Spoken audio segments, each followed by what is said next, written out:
Nagbabalik ang balita.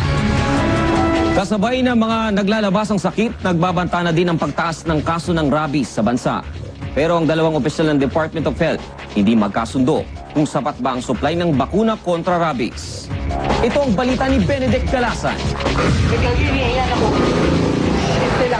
Man's best friend, alaga sa bahay, bantay ng tahanan, sa aspetong pangseguridad at maging pang-aliw ay nagagamit na rin ng ating mga alagang aso.